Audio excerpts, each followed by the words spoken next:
हालात भ्रष्टाचार के हैं।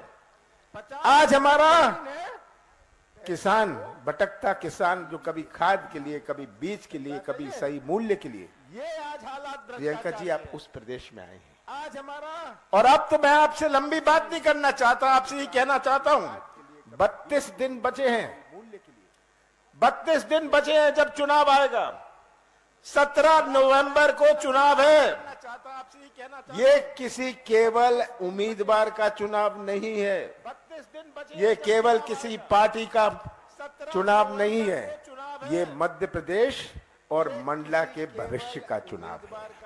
और ये भविष्य सुरक्षित रखना, प्रदेश का भविष्य सुरक्षित रखना, मंडला का भविष्य, डिंडोरी का भविष्य सुरक्षित रखना आपके हाथ में है। याद रखिएगा, जो आप बटन 17 तारीख को दबाएंगे, आप किसी उम्मीदवार का केवल नहीं दबाएंगे, वो बटन जो आप दबाएंगे वो हमारे नौजवान, हमारे आगे आने वाली पीढ़ियों का भविष्य दबाएंगे। ये बात आपको समझनी है। बहुत सारे गुमराह करने आएंगे। 18 साल शिवराज सिंह जी ने राज किया, मैं भी था मुख्यमंत्री 15 महीनों के लिए, 15 महीनों के लिए, जिसमें से 2.5 महीने तो लोकसभा चुनाव और आचार संहिता में दे। 11.5 महीने में कांग्रेस की सरकार ने अपनी नीति और नीयत का परिचय किया, एक शुरुआत करी हमने। जब कहा हम किसानों का कर्जा माफ करेंगे, हमने 27 लाख किसानों का कर्जा पूरे प्रदेश में पहले किश्त में माफ किया, और मंडला में 23,000 किसानों का कर्जा माफ किया हुआ। ये पहले किश्त में था। कौन सी गलती करी मैंने कहा हम बिजली देंगे 100 यूनिट 100 रुपए में, मैंने बिजली दी। कौन सी गलती करी, कौन सा गुनाह किया मैंने पेंशन बढ़ाई, मैंने विवाह के लिए पैसा दिया, कौन सा गलत काम मैंने किया। मैंने 1000 गौशाले बनाए, कौन सा पाप मैंने किया। यह तस्वीर आप सबके सामने है, और शिवराज सिंह जी की सरकार की तस्वीर भी आपके सामने है। आज इतनी 13 सालों से चल रही है ये मंडला जबलपुर की सड़क, आज भी ये अधूरी है। यहां कोई रेल, सही रेल या सड़क की सुविधा नहीं है। मंडला की जो सड़क जबलपुर को जोड़ती है, कितनी महत्वपूर्ण है हमारे मंडला के लिए। आज हम नर्मदा के किनारे हैं, पर पेयजल की समस्या है। कितनी शर्म की बात है, नर्मदा के किनारे और पेयजल की समस्या। सरकारी कार्यालय मंडला में बंद होने लग गए, ये आप जानते हैं, आप गवाह हैं। हमारे बिजली का कारखाना, सिंचाई का मुख्यालय यहां से भेज दिया गया बाहर। ये तस्वीर आप सबके सामने है, और मैं तो ये कहूंगा कि शिवराज सिंह जी से एक प्रश्न पूछता हूं। शिवराज सिंह जी, आपने दिया क्या? आपने दिया क्या, मैं पूछना चाहता हूं। आपने महंगाई दी, आपने भ्रष्टाचार दिया, आपने बेरोजगारी दी। शिवराज सिंह जी, आपने तो घर घर में शराब दी, ये शिवराज सिंह जी ने किया। और ये तस्वीर आप सबके सामने है। बहुत पुराना संबंध है आप सबके साथ, बहुत पुराना संबंध है, और मैं आपको आज वचन देना चाहता हूं कि पेशा कानून जो इन्होंने 18 साल बाद लागू किया, इसके जो नियम है, आप बनाएंगे नियम, हम नहीं बनाएंगे, सरकार नहीं बनाएगी। आप ऐसे नियम बनाएंगे ताकि आपको आपका अधिकार मिले। हम विश्व आदिवासी दिवस, जो मैंने पहले इसकी घोषणा करी थी और चालू किया था, इसको फिर से चालू करेंगे। हम इसकी छुट्टी तो होगी, पर जगह जगह विश्व आदिवासी दिवस का हम उत्सव मनाएंगे। हम बैकलॉग भर्ती, इतनी सारी भर्ती बैकलॉग में है, हम बैकलॉग भर्ती पूरी करेंगे। ग्राम में बर्तन बैंक बनाएंगे, बर्तन बैंक बनाएंगे कि आपके जो त्योहार हैं, आपके जो फेस्टिवल्स हैं, आपका सम्मान से हो सके। जितने भी वन अपराध के केस हैं, इनको हम वापस लेंगे। और ये मैं कहना चाहता हूं, जिनको अपात्र इन्होंने कर दिया था, इन्होंने यहां 3200 पट्टों को निरस्त को स्वीकार नहीं किया। कांग्रेस की सरकार आएगी, मैं आपकी समिति बनाऊंगा, सरकारी समिति नहीं। प्रदेश चलाना है, आपको चलाना है। और मैं नौजवानों से कहना चाहता हूं, सबसे बड़ी चुनौती हमारे मध्य प्रदेश में, सबसे बड़ी चुनौती हमारे मंडला डिंडोरी में हमारे नौजवानों का भविष्य है। अगर नौजवान जो मध्य प्रदेश का निर्माण करेंगे भविष्य में, अगर उनका भविष्य अंधेरे में रहा तो क्या निर्माण होगा? सबसे ज्यादा प्राथमिकता हम देंगे जो रिक्त पद है, जिनमें हमारे नौजवानों को रोजगार मिले। रोजगार हमारी पहली प्राथमिकता रहेगी।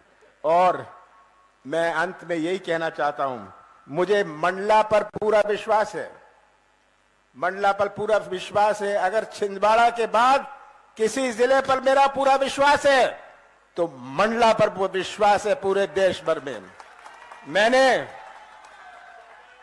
इतना समय यहां काटा हुआ है, यहां के गांवों में मैंने धक्के खाए हुए हैं, तो आज वो सब यादें मेरे पास हैं।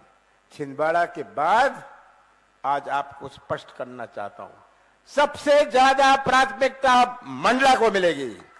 पर आपके हाथ में है कि आप अपना भविष्य सुरक्षित रखना, आप अपना भविष्य सुरक्षित रखना, ये आपके हाथ में है। और मुझे पूरा विश्वास है, दाएं मत देखिएगा, बाएं नहीं देखिएगा, ऊपर मत नीचे देखिएगा, नीचे मत देखिएगा, इन नौजवानों का चेहरा देखिएगा, इन माताओं और बहनों का चेहरा देखिएगा और ऐसा फैसला करिएगा कि मंडला की सभी सीटों का झंडा हमारी विधानसभा में लहराएगा। आप सबका बहुत बहुत धन्यवाद। साथियों, आप सब बहुत बेसब्री के साथ इंतजार कर रहे हैं और हम सबको ये पता है, हमारी आदरणीय नेता श्रीमती प्रियंका गांधी जी को भी ये पता है कि आप बहुत दूर दूर के अंचलों से यहां पर आए हैं उनको सुनने के लिए, उनकी बात को सुनने के लिए, और उनको आवाज देने से पहले ये हम सबका फर्ज और कर्तव्य बनता है कि हम अपने मन के अंदर क्या है एक जयघोष लगा के उनके सामने प्रकट करेंगे। प्रियंका गांधी, प्रियंका गांधी। हम सबको संबोधित करने के लिए हमारी नेत्री श्रीमती प्रियंका गांधी जी आपके सामने। सबसे पहले तो मेरी बहनें, आपका इस सभा में बहुत बहुत स्वागत। ओमकार सिंह मार्कम जी, श्री कमलेश्वर पटेल जी, श्री नीलांशु चतुर्वेदी जी, श्री नारायण पट्टा जी, अशोक मस्कोले जी, राकेश तिवारी जी, हीना कानवरे जी, श्री जयवर्धन सिंह जी, आप सबका भी और सारे सभी नेतागण, सभी कार्यकर्तागण, सभी कांग्रेस के पदाधिकारीगण का इस सभा में बहुत बहुत स्वागत। एक बार मेरे साथ बोलिए, हर हर नर्मदे, जय बड़ा देव जी, जय सेवा और जय जोहार। ये महाकौशल की भूमि है, आदिवासी संस्कृति, आप सबकी संस्कृति का ये आंगन है। इस धरती को मेरा बहुत बहुत प्रणाम। क्रांति दूत शंकर शाह जी, श्री रघुनाथ शाह जी, श्री हृदय शाह जी, श्री दलपत शाह जी, श्री टंटिया मामा जी, रानी दुर्गावती जी, रानी अहिल्याबाई जी, अवंतीबाई लोधी जी और रानी फूल कुंवर जी को मेरा नमन। ये एक ऐसी धरती है जहां इतने सारे वीर, इतने सारे महापुरुष रहे हैं। यहाँ आपकी एक बहुत खास संस्कृति है। आते वक्त मैं सोच रही थी कितनी सुंदर, प्राचीन और अनूठी संस्कृति है आपकी। मुझे याद है मेरी दादी जी इंदिरा जी कहती थी कि दुनिया से सबसे बढ़िया संस्कृति है, क्योंकि इसमें आपको प्रकृति से प्रेम सिखाया जाता है, आपको प्रकृति की सुरक्षा करना सिखाया जाता है, प्रकृति की पूजा करना सिखाया जाता है और प्रकृति पर निर्भर आप एक सादा जीवन जीते हैं, अथक मेहनत करते हैं, परिश्रम करते हैं, कर्मठता के आपके असूल हैं और पारंपरिक हुनर और कौशल के सहारे आप अपना जीवन चलाते हैं। साथ साथ प्रकृति को आप समृद्ध रखते हैं और मजबूत रखते हैं। देखिए, मैं अभी मणिया चौगान में गई थी। वहां पे मैंने पहली बार देखा ऐसी जगह को, और आप सबकी श्रद्धा उस जगह से जुड़ी है, वहां पे आपकी आस्था जुड़ी है। आदिवासी आस्था के गौरव का केंद्र है। मैं वहां गई तो मुझे बताया गया कि जो आपकी पगड़ी है, इससे आपका सम्मान जुड़ा हुआ है। मुझे बताया गया कि अगर कोई ऐसी बात होती है, मान लो किसी से ऋण ले लिया, चुका नहीं पा रहे हैं, तो आप पगड़ी रख के जाते हैं। तो ये बात मेरे मन में आई कि जब हम यहाँ चुनाव के समय आते हैं और हम आप सब से बड़े बड़े वादे करके जाते हैं और कहते हैं कि हम ये करेंगे, घोषणाएं करते हैं, तो एक तरह से हम अपनी पगड़ी आपके सामने रखते हैं।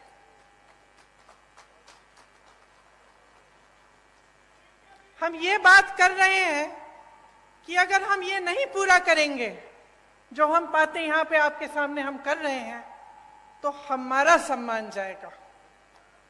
तो आज इसी भावना से मैं आपके सामने खड़ी हूं। आपने, कई वक्ताओं ने इंदिरा जी की बात की। इंदिरा जी मेरी दादी तो थी, लेकिन जैसे आपने कहा, आपने उनको इंदिरा माता कहा। शायद जो बुजुर्ग हैं उनको याद भी होगा उनके बारे में। तो आप सब अगर आज यहां मेरी बातों को सुनने आए हैं, तो उसमें ये बात भी है कि मैं उनकी पोती हूं, मेरी शक्ल थोड़ी बहुत उनसे मिलती जुलती है, तो मुझे देखने के लिए आप आए हैं, मैं जानती हूं। लेकिन एक बहुत गहरी बात भी है, जो सिर्फ मेरी शक्ल उनकी पोती होने के नाते नहीं है, और वो गहरी बात ये है कि आपको इंदिरा जी में भरोसा था। भरोसा इसलिए था क्योंकि इंदिरा जी ने आपके लिए काम करके दिखाया। आप उनको माता कहते थे, तो इसलिए कहते थे कि आपकी श्रद्धा उनसे भी जुड़ी हुई थी। और मेरे लिए ये एक बहुत बड़ी जिम्मेदारी है, एक बहुत बड़ी जिम्मेदारी है कि आज मैं यहाँ आपके सामने खड़ी हूँ। आपने मेरी दादी जी को माता जी माना, और मैं यहाँ खड़े होकर आपके सामने कुछ बातें कर रही हूँ। तो ये मेरी जिम्मेदारी बनती है कि मैं जो बात कहूँ आपसे, वो सच बात हो, वो सही बात हो, और वो आपके लिए ही बात हो, जो आपको आगे बढ़ा पाए, और जो काम इंदिरा जी ने शुरू किया था उसको आगे बढ़ाने वाली बात हो। आपको याद होगा कि इंदिरा जी ने आपको पट्टे दिलवाए थे, याद है कि नहीं? याद है। किस भावना से दिलवाए? इसी भावना से दिलवाए कि ये आपकी जमीन है, ये आपका सम्मान है, ये आपसे जुड़ी हुई बातें हैं, और आपको पूरी तरह से की शक्ति आपके हाथों में मिलनी चाहिए।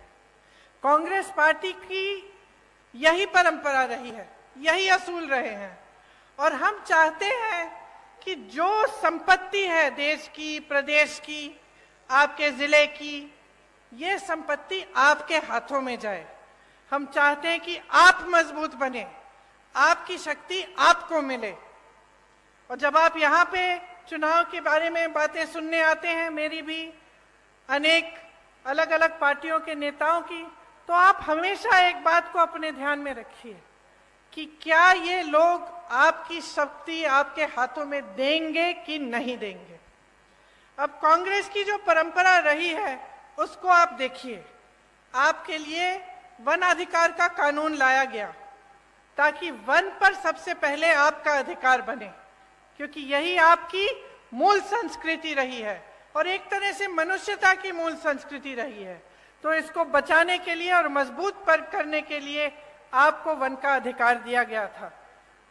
जो भी नेता यहाँ आता है, मैं जानती हूँ ये 3 शब्द बोल के जरूर जाता होगा, जल, जंगल और जमीन, है कि नहीं?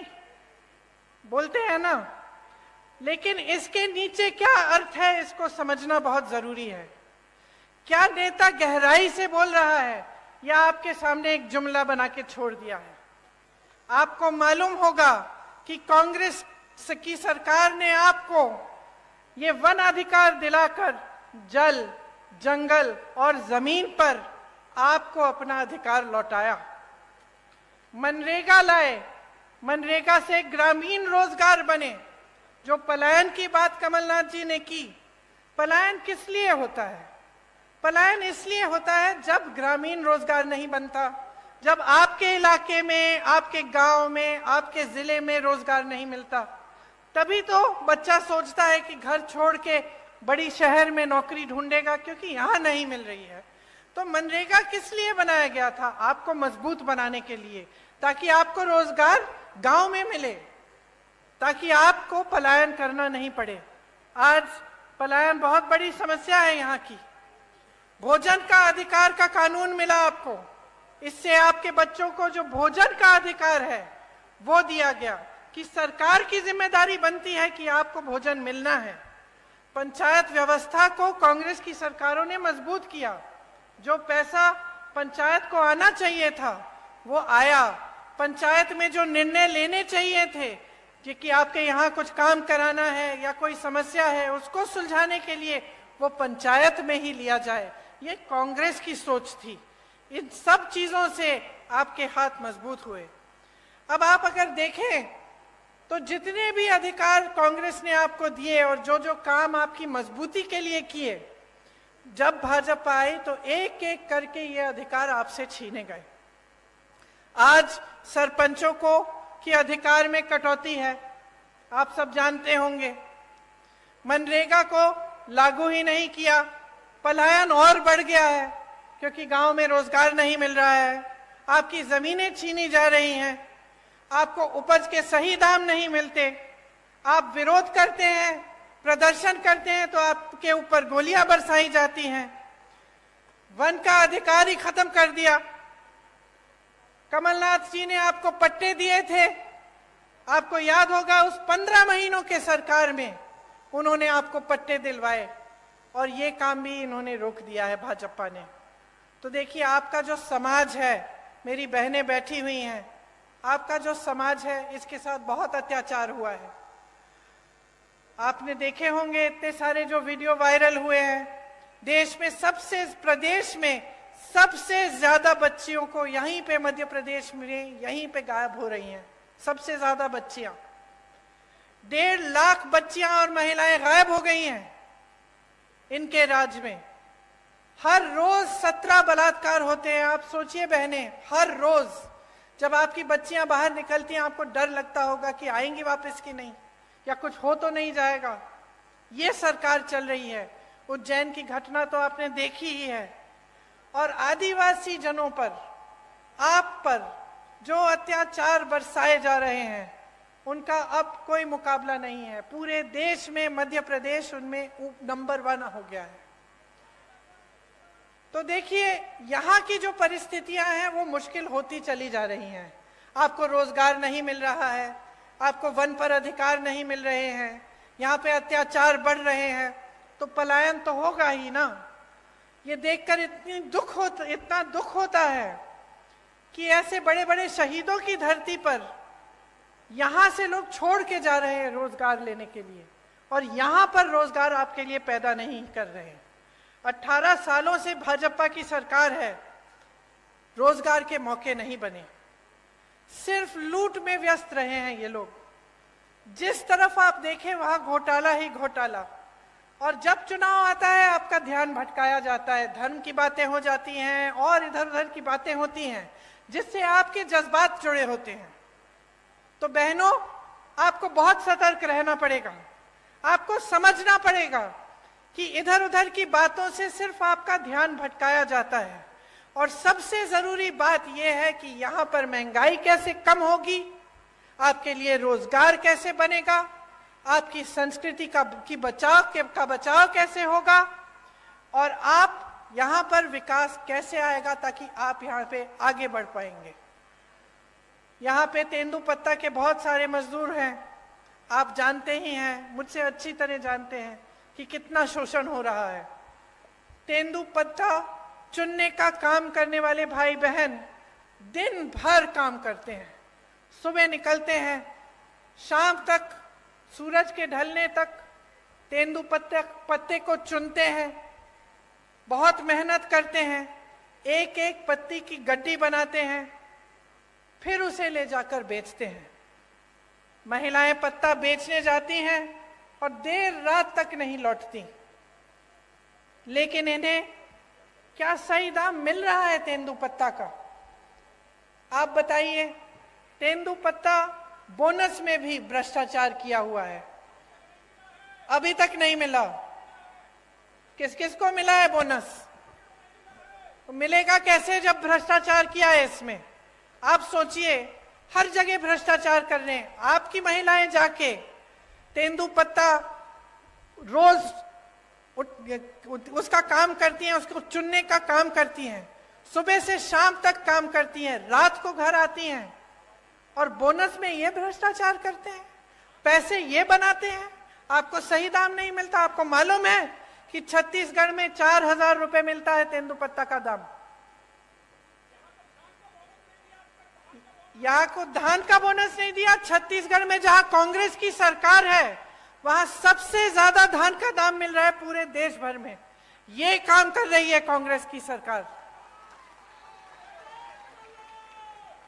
ये तेंदुपत्ते पर बोनस देने का काम किसने शुरू किया था आपको मालूम है? इंदिरा माता ने किया था शुरू। उन्होंने शुरू किया था। जब वो यहाँ आई और उन्होंने देखा कि यहाँ की महिलाएं इतनी मेहनत कर रही हैं, तो उनको लगा कि आपकी मदद होनी चाहिए। आज बोनस का पैसा जैसे आप कह रहे हैं नहीं मिलता है। आपको चप्पल दे रहे हैं, छाते दे रहे हैं, जूते दे रहे हैं, बोनस का पैसा नहीं दे रहे हैं। उसमें कमीशन होगा। ठीक है, सही बात कह रहे हैं आप, बिल्कुल। लेकिन आपके सम्मान की क्या बात है? आपके सम्मान की क्या बात है? क्या जूता, चप्पल, छाते से आपका सम्मान जुड़ा है? आप मेहनत करते हैं, क्या आपको अपनी मेहनत की कमाई नहीं मिलनी चाहिए? क्या आपकी मेहनत में आपका सम्मान नहीं है? तो ये जो है, ये सोच है ना, इसी के बारे में आपको बताना चाहती हूं। एक तरफ कांग्रेस की सोच, आपकी सम्मान, आपका सम्मान, आपकी संस्कृति, आपकी परंपराएं को आगे बढ़ाने वाली सोच, और उसके बारे में मैं और बताऊंगी आपको कि कैसे छत्तीसगढ़ जैसे प्रदेश में कैसे कैसे काम हो रहे हैं।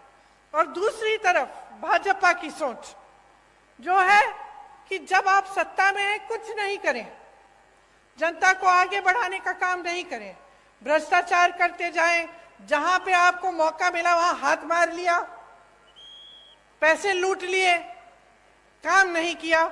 चुनाव आने का समय आया, 18 साल से जो आपने काम नहीं किया वो चुनाव के 18 दिन पहले आप शुरू कर लेते हैं। ये घोषणा करेंगे महिलाओं के लिए, आदिवासी जनों के लिए घोषणा करेंगे, कोई और घोषणा कर देंगे बच्चों के लिए, युवाओं के लिए। लेकिन जब आप 18 साल से आपकी सरकार है, जब आप सत्ता में हैं और आप थे, तो आपने क्यों नहीं किया ये काम? ये मैं पूछना चाहती हूँ। और मैं चाहती हूं कि आप सबका ध्यान इसी तरफ आकर्षित हो। आपको आपकी सम्मान की कमाई मिलनी चाहिए। ये जो इन्होंने चप्पल, जूते, छातों की बात की है ना, इसको बंद कराइए।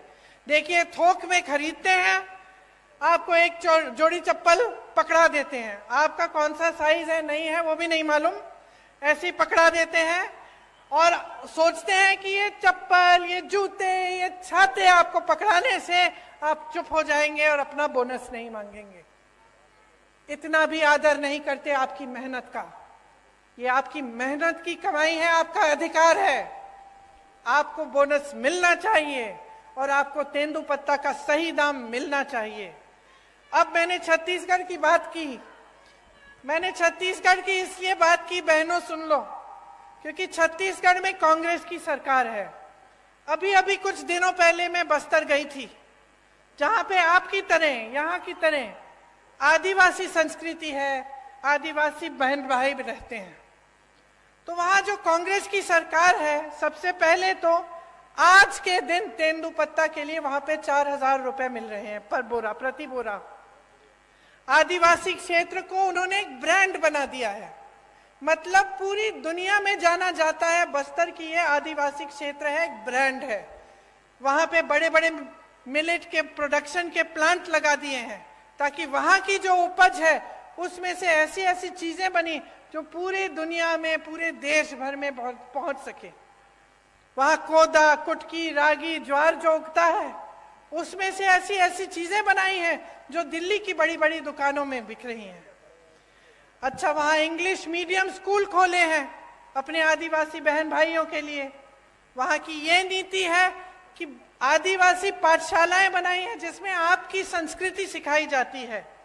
गौठान में रोजगार बनाए हैं, ताकि जो मेरी बहनें हैं, मैं आपको बताना चाहती हूं, जो काम कांग्रेस की सरकार ने छत्तीसगढ़ में किया, मैं गई थी काम को देखने के लिए। वहां मैं कुछ महिलाओं से मिली, वहां जो स्वयं सेवा समूह है उनके गौठान हैं, और मैंने पूछा कितना कमा रही हो बहन? पता है क्या जवाब मिला? 1 लाख से 6 लाख रुपए बहनें कमा रही हैं गौठान चला के। तो क्या आप नहीं चाहेंगे कि आपके प्रदेश में भी एक ऐसी सरकार आए जो आपको समझे और ये समझे कि आपकी जरूरतें क्या है? गौठान बनाएंगे या इसमें से हम कैसे कैसे काम करा सकते हैं, कहाँ कहाँ रोजगार पैदा हो सकता है बहनों के लिए, भाइयों के लिए, कैसे ऐसे वन के उपज हैं जिनको हम आगे बढ़ा सकते हैं। आपको पता नहीं होगा, छत्तीसगढ़ में 60 से ज्यादा वन उपज को समर्थन मूल्य दिया जाता है, मतलब कि उसका दाम आपको मिलता है। यहाँ तो आपको एक तेंदुपत्ता का नहीं मिल रहा है, वहां 67 वन उपज के लिए आपको सही दाम मिलता है। तो आप सोचिए कि अगर आप सही सरकार चुनते हैं और आप सही पार्टी को वोट देते हैं, जिसके नेता आपको गुमराह करने के लिए काम नहीं करते, आपको आगे बढ़ाने के लिए काम करते हैं, तो कितनी तरक्की आ सकती है आपके जीवन में। आप में हुनर है, हमारी बहनें गुलदस्ता बनाती हो, खिलौने बनाते हो, पेंटिंग बनाते हो, मूर्तियां बनाते हो, हुनर है ना, कला है और आपकी अपनी है। अब इसको लेकर अगर देश भर में, दुनिया भर में आप इसको भेज सकते हैं और इसके जरिए आप कमा सकते हैं, तो आपके लिए कितना अच्छा होगा। और यही काम हमारी सरकारें करके दिखा रही हैं, छत्तीसगढ़ में कर रही हैं, राजस्थान में कर रही हैं। आपका सम्मान देश भर, दुनिया भर में फैलता है और बनता है। यहां भी हम चाहते हैं कि अगर सरकार आएगी तो ये एक घोषणा है कि मैं करने जा रही हूं कि तेंदुपत्ता के लिए प्रति बोरा 4,000 रुपए यहां पे भी आपको दिलवाया जाएगा। और जैसे छत्तीसगढ़ में पेशा कानून लागू किया है, उस तरह से यहां पे भी पेशा कानून लागू होगा। आपने तो देखा होगा कि आज मध्य प्रदेश में कैसी सरकार चल रही है।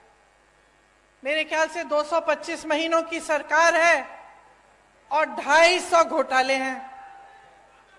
18 साल से सरकार चल रही है, 22,000 घोषणाएं की हैं। मंडला जबलपुर की जो सड़क है 10 साल से बन रही है, 10 साल से। पहले 4 लेन की बन रही थी, अब 2 लेन की बन रही है, लेकिन 10 सालों में बना नहीं पाए। वही मैं कह रही हूं, ढंग से नहीं बनी है। आप आ जाइए ना मंच पे।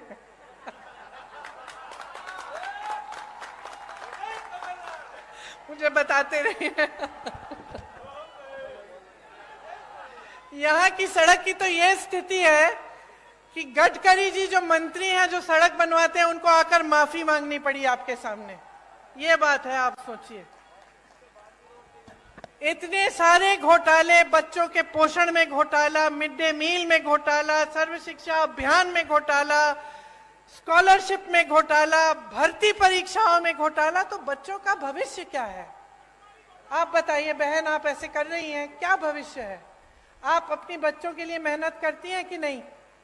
मेहनत करती हैं, मेहनत से उनका पालन पोषण करती हैं। तमाम दुनिया भर की समस्याएं होती है, लेकिन माँ बाप क्या चाहते हैं कि बच्चों की परवरिश ठीक ढंग से हो, बच्चे आगे बढ़े। लेकिन आपको अंधकार ही अंधकार दिख रहा है।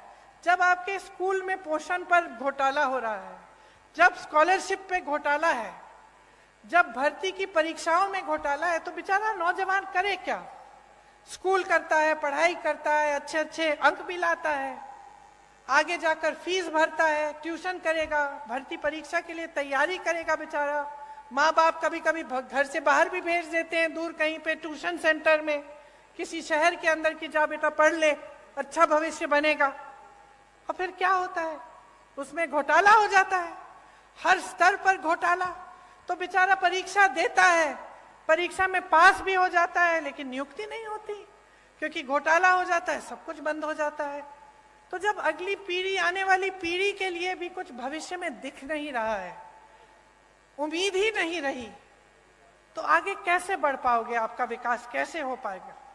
सबसे बड़ा व्यापम का जो घोटाला हुआ यहाँ, पता नहीं कितने लोग मर गए उसमें, किसी ने इंक्वायरी, जांच तक भी नहीं कराई, और वही सरकार चली जा रही है। मां नर्मदा पे घोटाला, महाकाल में घोटाला, मंदिर में जो मूर्तियां लगाई हैं उस पर भी घोटाला। तो थक नहीं गए हो आप? थक गए हो ना? क्योंकि आखिर देखिए, जो नेता होते हैं, राजनीति में आते हैं, किस लिए आते हैं? ज्यादातर तो ये भावना रख के आते हैं कि कुछ सेवा करेंगे, आपको आगे बढ़ाएंगे, और आपको भी उनसे कुछ उम्मीद रहती है कि ठीक है, ये मेरे गांव का एक नेता है, हमें मेरे करेगा, है कि नहीं? लेकिन जब आपको दिखता है कि चाहे कुछ भी मंच पे आकर कुछ भी कह रहे हैं, आपको कुछ भी कहानियां सुना रहे हैं, लेकिन सच्चाई इनकी कुछ और है। जब आपको दिख रहा है कि सालों से, 10 सालों से आपकी सड़क नहीं बन पा रही है, जब आपको दिख रहा है कि यहाँ नर्मदा मैया में घोटाला हो रहा है, आपके बच्चे आगे बढ़ नहीं पा रहे हैं, यहाँ से पलायन करके चले जा रहे हैं बड़े बड़े शहरों में भटकते हुए नौकरी ढूंढने के लिए, तो क्या आप नहीं सोचते कि बहुत हो गया है, कि अब सरकार बदलने का समय आ गया है?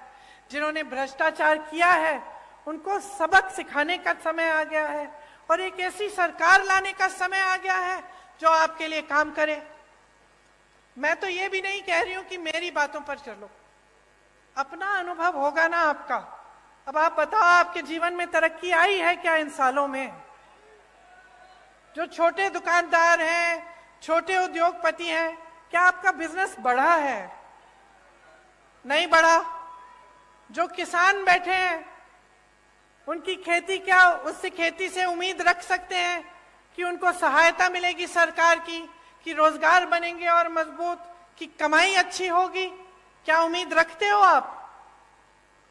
और महंगाई कितनी बढ़ी है, आप बताओ। महंगाई को कम करने का काम किया है इन्होंने? नहीं किया। आज देखिए क्या कह रहे हैं आपको, कि आपको सिलेंडर देंगे 500 रुपए में, कह रहे हैं। अच्छा बहनों, आप में से कितनों के नाम में सिलेंडर है आज? नहीं है ना? परिवार के नाम में होगा सिलेंडर। अब जब आप सिलेंडर लेने जाती हैं तो क्या होता है? आप सोचती हैं कि चलिए अपने नाम में बदलवा दें, क्योंकि उन्होंने कहा है सिर्फ महिलाओं को मिलेगा। आप सोचती हैं कि चलो परिवार का सिलेंडर है, अपने नाम में डलवा दें। और जब डलवाने के लिए जाते हैं तो कितना मांगते हैं आपसे? 4000 रुपए। तो पहले कहते हैं कि आपको मुफ्त में से, मतलब आपको 500 रुपए में सिलेंडर दे रहे हैं, ठीक है। उनको अच्छी तरह मालूम है कि ज्यादातर परिवारों का सिलेंडर महिलाओं के नाम नहीं है। फिर आप जब बदलने जाते हैं तो आपसे 4,000 रुपए मांगते हैं। और इसके ऊपर भी सोचिए, देखिए, कांग्रेस की जब सरकार थी आपको 60 रुपए में राशन मिलता था कि नहीं मिलता था, और 425 रुपए में सिलेंडर मिलता था। इसका मतलब है कि 485 रुपए में आपको राशन भी मिल जाता था, सिलेंडर भी मिल जाता था। सच बात है। अब इन्होंने आपसे कहा कि चलो सिलेंडर हम आपको 500 में दे देते हैं, राशन आपको मुफ्त दे रहे हैं, ठीक है। और सिलेंडर आज तक, जब तक इन्होंने 500 की बात की, इतने सालों से इनकी सरकार चल रही थी, तो आपको कितने का मिलता था? 1125 रुपए का। तो हम दे रहे थे आपको 485 रुपए में सिलेंडर और राशन। इनके मुफ्त के राशन के साथ आपको 1125 में सिलेंडर मिल रहा था।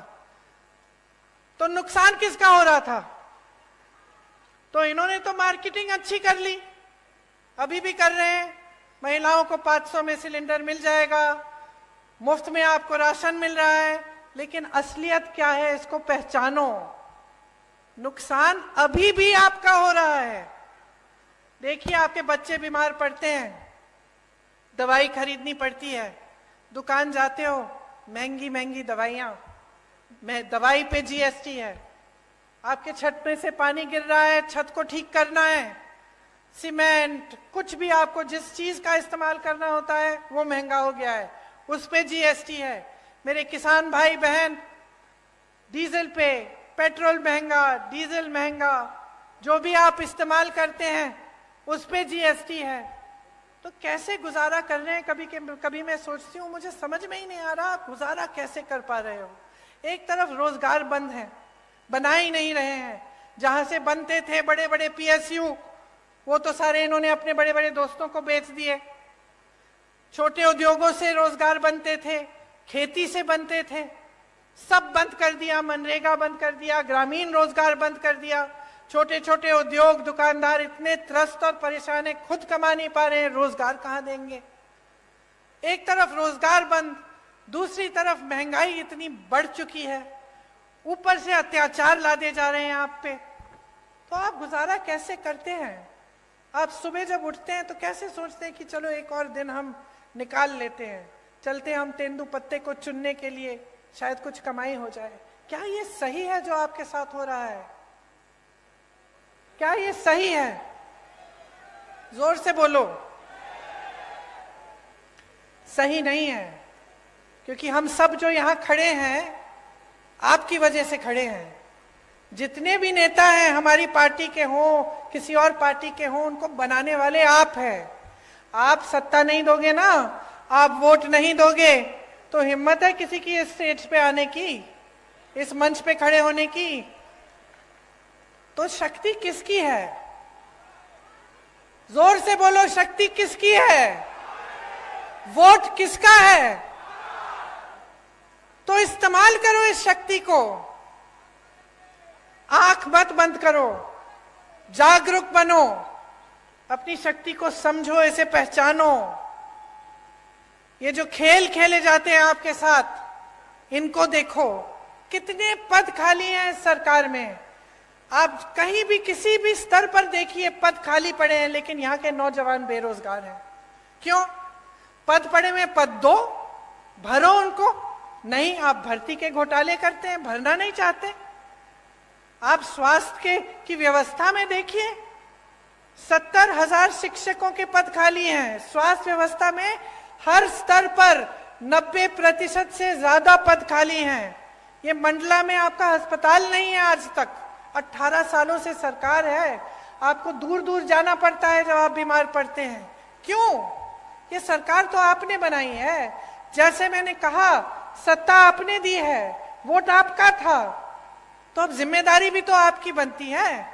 मैंने कहा, मैं इंदिरा जी की पोती हूं, एक बहुत बड़ी जिम्मेदारी है कि मैं आपके सामने सच बोलूं, कि मैं जो बातें करूं वो बातें करके भूल ना जाऊं। लेकिन आपकी भी बहुत बड़ी जिम्मेदारी है। आपके भी पूर्वज इस देश के लिए शहीद हुए। जब मैं यहां आई, जब मैंने अपना भाषण शुरू किया, तो कितने नाम लिए? ये किसके पूर्वज थे? आपके पूर्वज। इन्होंने इस देश के लिए, आपकी धरती के लिए लड़ाई की, आजादी की लड़ाई लड़ी, तो उनके प्रति भी आपकी जिम्मेदारी बनती है ना, अपनी संस्कृति, अपनी परंपराओं के प्रति। और सबसे बड़ी जिम्मेदारी क्या है कि आप ऐसी सरकार चुने जो आपके देश प्रदेश में विकास लाए और आपके लिए दिन रात काम करे। अगर यहाँ अस्पताल नहीं है तो इनकी हिम्मत नहीं होनी चाहिए थी आपके सामने आने की, कि 18 साल से सरकार चला रहे हैं, 10 सालों से सड़क नहीं बना पाए, 18 सालों से यहाँ अस्पताल नहीं बना पाए। आज पूरे प्रदेश में सीएचसी में एक भी आंख का डॉक्टर नहीं है। जब आंख की बीमारी होती है कहाँ जाते हो? प्राइवेट में जाना पड़ता है। ठीक है, जाओ प्राइवेट में, लेकिन पैसे ही नहीं कमा रहे हो, कमाने के मौके नहीं मिल रहे हैं, कमाई नहीं हो रही है, महंगाई बढ़ रही है, तो कहाँ प्राइवेट में जाओगे इलाज कराने के लिए? किसी ने सोची है ये बातें? तो ये देखिए, अगर एक सही सरकार होती है, उसकी सही नियत होती है, तो बहुत कुछ हो सकता है। आपने सुना होगा, राजस्थान के किसी भी राजस्थान के वासी से पूछिए, वहां चिरंजीवी योजना है, कांग्रेस की सरकार है। चिरंजीवी योजना में 25 लाख तक आपका इलाज मुफ्त सरकार कराती है। मैं तो हार्ट पेशेंट से मिली हूं वहां, कि उनकी पूरी हार्ट की सर्जरी, दिल की सर्जरी की है और सरकार ने पूरे पैसे भरे उसके लिए, 15 लाख रुपए। इसी तरह से छत्तीसगढ़ में भी ऐसी योजनाएं हैं जिससे इलाज मुफ्त हो रहा है। मैं एक बच्चे से मिली, उसको एक खून की बीमारी थी, उसके पिताजी हाथ जोड़ के कह रहे थे कि कांग्रेस की सरकार ने इसका पूरा इलाज कर दिया है। रोजगार बनाने का काम सरकार की जिम्मेदारी होती है, नौजवानों का जो भविष्य है वो सरकार की जिम्मेदारी है। आपने सुना होगा कि हम बार बार कहते हैं कि जाति जनगणना होनी चाहिए। इससे पता चलेगा कि ओबीसी के कितने लोग हैं, दलित के कितने लोग हैं, अनुसूचित जनजाति के कितने लोग हैं इस देश में। और आप सोचिए कि भाजपा की जो देश में केंद्र में सरकार है, इसके बारे में बात नहीं करना चाहती। अरे हम तो यही कह रहे हैं कि गिनती तो करो। हम ये मांग कर रहे हैं कि गिनती करो, हमें बताओ। आप सोचो, आपका बड़ा परिवार है, बड़ा घर है, बड़ा परिवार है, बहुत सारे बच्चे हैं। अगर आपको मालूम ही नहीं कि कितने लड़के हैं, कितनी लड़कियां हैं, कितने बच्चे स्कूल जाने लायक हैं, कितने बड़े हैं, छोटे हैं, तो आपको ये जो गिनती है ये करनी जरूरी होती है कि नहीं होती है? कि आप जा रहे हो दुकान, कुछ खरीदना चाहते हो उनके लिए, तो जानना तो जरूरी है ना कि बहुत बड़ा परिवार है भाई, वो चाचा जी के 3 बच्चे हैं और मामा जी के 4 बच्चे हैं। जरूरी है कि नहीं? घर में जरूरी होता है, अगर बड़ा परिवार होता है या बड़ा गांव होता है। अब हम कह रहे हैं देश में गिनती करो, हमें बताओ पिछड़ी जाति के कितने हैं, अनुसूचित जाति के कितने हैं, दलित कितने हैं, अनुसूचित जनजाति के कितने हैं। गिनती करो, तभी हमें पता चलेगा कि इनके साथ सही न्याय हो रहा है कि नहीं हो रहा है। क्योंकि आज न्याय नहीं हो रहा है।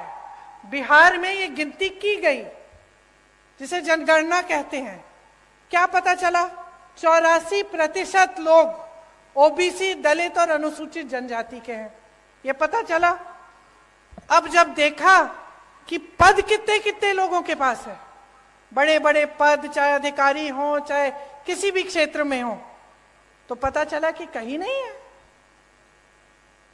जिन लोगों की आबादी ज्यादा है उनको पद नहीं मिल रहे हैं, उनको मौके नहीं मिल रहे हैं।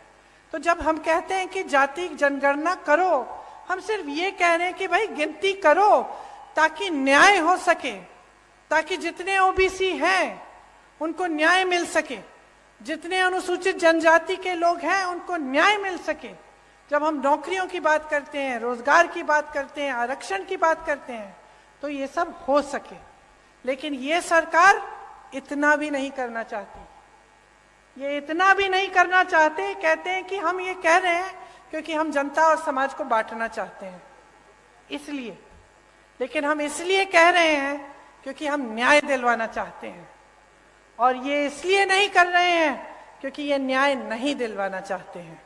आज किसान परेशान है, यहाँ के मेरी आदिवासी बहन भाई परेशान हैं, नौजवान परेशान हैं, तो आप सोच समझ के अपना वोट डालिए, क्योंकि इस वोट से आपके अगले 5 साल तय होंगे। आपके बच्चों का भविष्य क्या होने वाला है वो तय होगा। 1.5 साल में कांग्रेस पार्टी ने यहाँ कितने काम किए? 15 महीनों में 27 लाख किसानों का कर्ज माफ किया, सामाजिक सुरक्षा का पेंशन 600 रुपए किया, 1 करोड़ परिवारों को 100 रुपए में 100 यूनिट की बिजली दिलवाई, 1000 गौशालाएं बनाई, 12,000 बर्तन बैंक बनाए, ओबीसी आरक्षण को 14% से 27% तक बढ़ाया। कांग्रेस की सरकार आपके लिए काम करके दिखाती है। आज भी आपके सामने कुछ गारंटी लाई है, इनके बारे में मैं 2 मिनट के लिए आपको बताती हूं, उसके बाद आप जा सकते हैं घर। कष्ट हो रहा है, शायद धूप भी है। देखिए, जैसे किसान को कर्ज माफ करने का काम हमने शुरू किया था, उसको हम फिर से शुरू करेंगे। तो किसानों का कर्ज माफ करेंगे। 100 रुपए में जैसे 100 यूनिट बिजली आपको पहले दिलवाई थी, वो फिर से दिलवाएंगे। 200 यूनिट की बिजली हाफ की जाएगी, बिल हाफ की जाएगी, मतलब उसकी बिल आधी आएगी। पुराना पेंशन लागू होगा। जितने भी अधिकारी हैं, सरकारी जो रोजगार होता है उसका महत्व यही होता है कि जब वो रोजगार मिलता है, वो नौकरी मिलती है, तो हमें लगता है कि चलो ठीक है, रिटायर होने के बाद भी कुछ आते रहेगा, हम सही सलामत सुरक्षित रहेंगे। आज वो भी छीना गया है आपसे। तो जहां जहां कांग्रेस सरकार में है, अभी भी ओपीएस लागू है, और हम चाहते हैं कि प्रदेश में, मध्य प्रदेश में भी लागू होगा। गैस के सिलेंडर के लिए जैसे हमने पहले कहा, आपको 500 रुपए में आपको सिलेंडर मिलेगा। महिलाओं को 1500 रुपए प्रति माह दिया जाएगा, आपके खातों में आएगा बहनें। 5 हॉर्स पावर की सिंचाई की बिजली किसानों को मुफ्त मिलेगी। ओबीसी का आरक्षण 27% तक रहेगा, और जाति जनगणना जिसकी बात मैंने की, वो गिनती जिससे आपको आगे जाकर न्याय मिल पाए, वो हम मध्य प्रदेश में करेंगे। जहां भी 50% से अधिक आदिवासी आबादी है, वहां 6ठी अनुसूची डाली जाएगी। अनुसूचित जाति और अनुसूचित जनजाति के खाली पड़े बैकलॉग पदों पर तत्काल उनको भरा जाएगा, जो पहले से खाली पड़े हैं। पीएम आवास योजना में जो शहर और देहात में आपको अलग अलग धनराशि मिलती है, तो शहर में आपको अगर घर बनाना हो या कुछ बनाना हो, वहां अलग धनराशि, गांव में आपको कम मिलती है। लेकिन सीमेंट, सरिया, बालू का दाम तो गांव में भी उतना होता है, बल्कि गांव में जब आपको ढुलाई करवानी पड़ती है, तो आपको दूर जाना पड़ता है। तो एक तरह से आपको और भी दिक्कत होती है। तो हमने तय किया है कि जो पीएम आवास योजना में जितना शहर में मिलता है, उतना ही आपको गांव में धनराशि मिलेगी। देखिए, आपने पिछले चुनाव में, अच्छा एक और घोषणा है जो अभी अभी बताई गई मुझे, इसमें बच्चों की जो शिक्षा है, पहली कक्षा से लेकर 12वीं तक स्कूल की शिक्षा निशुल्क होगी। इस योजना का नाम रखा है पढ़ो और पढ़ाओ योजना। तो ये भी एक और घोषणा है। अब देखिए, पिछले चुनाव में आपने अपना जनादेश दिया। ये जनादेश क्या था? आपने कांग्रेस की सरकार चुनी। इसको धन आदेश के दम पर बदला गया। रिश्वत दी, हमारे विधायकों को खरीद लिया, कुछ लोग छोड़ के चले गए, और एक नई सरकार बनी, भाजपा की सरकार बनी। अब आपने 3.5 सालों में इनकी नीयत देख ली है। क्या कह रहे हैं?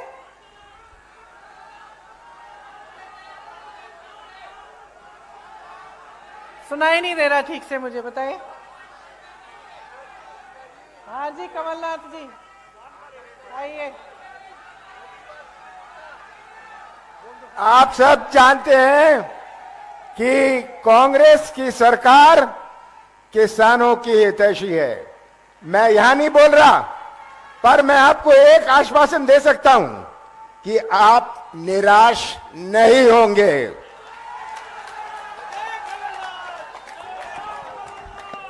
तो देखिए, सीधी सीधी बात है, अपनी सच्चाई को समझो। जो आपकी असलियत है, जो आप जी रहे हो, उसको देखो।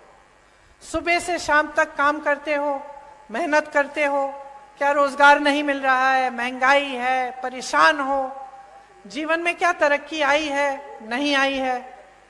इन सबको देखते हुए अपना वोट दो। जो नेता है आपके सामने, उसकी नीयत समझो। जो पार्टी घोषणा कर रही है, उसका रिकॉर्ड देखो। अच्छा, ये घोषणा कर रहे हैं, इनके दूसरे प्रदेशों में देखो क्या हो रहा है। मैं कह रही हूं, अगर यहाँ पे 4,000 रुपए मिलेगा तेंदुपत्ता के लिए, तो देखो छत्तीसगढ़ में मिल रहा है। अगर धान की कीमत बढ़ाई जाएगी, तो देखो छत्तीसगढ़ में सबसे ज्यादा आज मिल रही है पूरे देश में। तो ये सब बातें देखिए, मेरा मानना है कि जनता से ज्यादा किसी में विवेक नहीं है, मेरा मानना है। और मैं कोई कुछ भी कह ले, मैं जानती हूं कि आप में विवेक है, सबसे ज्यादा अनुभव है, और आप सच्चाई को अच्छी तरह से पहचानते हैं। अगर आज तक मेरी दादी इंदिरा जी को आप याद करते हैं, उनको माता कहते हैं, कि इसलिए क्योंकि आपने सच्चाई को पहचाना, आपने सही नियत को पहचाना।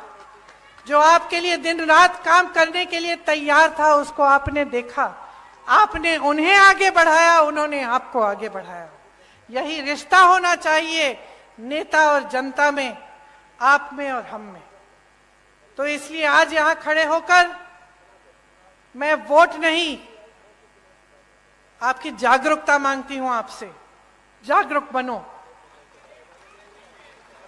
अगर आप जागरूक बनोगे तो खुद समझ में आ जाएगा कि जिस दिन मध्य प्रदेश में कांग्रेस की सरकार आएगी, उस दिन से आपके लिए काम सही मायने में शुरू होगा और आपकी प्रगति होगी। इसीलिए चुनाव के दिन मेरी बातों को भूलना मत, अच्छी तरह से याद रखना। ये जो घोषणाएं हम कर रहे हैं, ये हम ऐसे नहीं कर रहे हैं, हमने प्रदेशों में करके दिखाया है। हमारा रिकॉर्ड देखिए, हमारी नियत को पहचानिए और खूब जोर से कांग्रेस पार्टी को वोट दीजिए। भारी से भारी बहुमत से जिताइए, ताकि एक ऐसी सरकार बने जिस पर आपको गर्व हो। I said 1 to 12. 1 to 12. 1 to 8, they are giving them 500 rupees. अच्छा। 500 rupees हर साल। Come on, you say. No, you have to. अच्छा, यहाँ एक और घोषणा है कि कांग्रेस सरकार में जो ये पढ़ो और पढ़ाओ योजना है, इसके तहत कक्षा 1 से कक्षा 8 तक बच्चों को हर साल 500 रुपए दिए जाएंगे। कक्षा 9 से 10 तक 1000 रुपए दिए जाएंगे हर महीने। तो यहाँ तो हर साल लिखा है, मैं सोच ही रही थी कि भाई कैसे हर साल, हर महीने यहाँ लिखा है। ये 500 रुपए हर महीने मिलेंगे। 9 से 10 तक हर बच्चे को हर महीने 1000 रुपए मिलेंगे और 11 से 12 कक्षा में हर बच्चे को 1500 रुपए हर महीने मिलेंगे।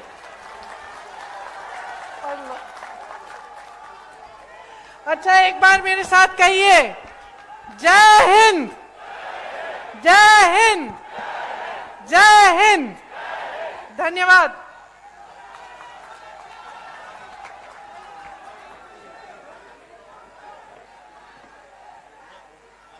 और अब मैं आभार प्रदर्शन के लिए जिला कांग्रेस कमेटी के अध्यक्ष राकेश तिवारी जी को आमंत्रित करता हूं।